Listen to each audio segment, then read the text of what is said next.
Go back and watch Denzel's video because he actually broke this down a lot better than I ever could. Start things off, Afro Samurai still remains as probably one of my most favorite animes of all time. And not only have I watched the anime, I also read the manga as well, played the video game, and Takashi Okazaki is still one of my most favorite artists out there, especially the work he did on Star Wars Visions with the Ronin story. But when it comes to the subject of Afro Samurai Resurrection, even though that I love this movie a lot back when I was in high school, I have to be honest with y'all, what was the point of this movie? So for those that need a recap, the entire point of this movie is that it takes place after the series has ended, where Afro has become the new #1. But in order to atone for the lives that he ruined and all the lives that he's taken in his quest to attain the #1, he decides to just, shut himself off from the rest of the world. And then the bullshit starts.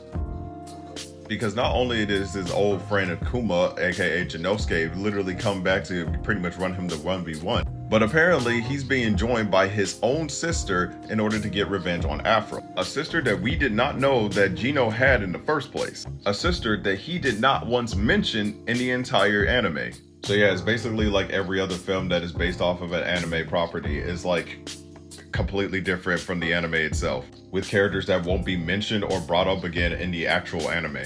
So Gino's sisters show up, take the #1 headband, and also take Afro's father's remains in order to try to resurrect him just so she can hurt him more just because of what Afro has done to her and her brother. And then tells him to go and find the #2 headband to challenge her for the right of the #1 headband. To which I sat here and I thought about it. I was like, why do you have to go find the #2 headband again? Wouldn't it be easier to just go find where she is and take her out? And it's obvious Afro knows where she is. It's obvious that they've met before, and it's obvious that literally he knows the location of where this resurrection is going to be taking place. So my question is, why the hell are you going after the #2 headband and going back on your word and killing again?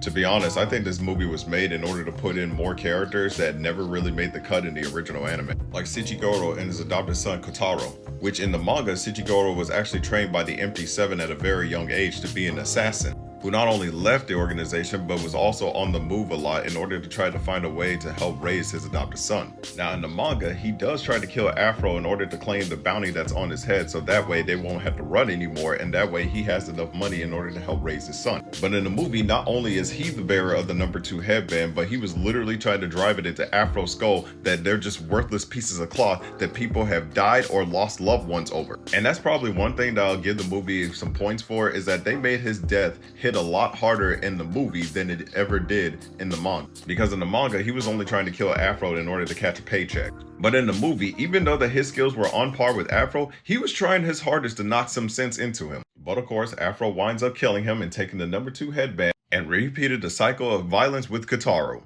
But again, all that could have been avoided if he just said, fuck everything, and went after this bitch and take back the #1 headband. Because in all technicality, he's still the #1. So he didn't have to go out of his way in order to find the #2 headband. And it's clear that Gino's sister doesn't care about the rules, and she pretty much just took the damn thing and didn't even fight him in combat while wearing the #2 headband.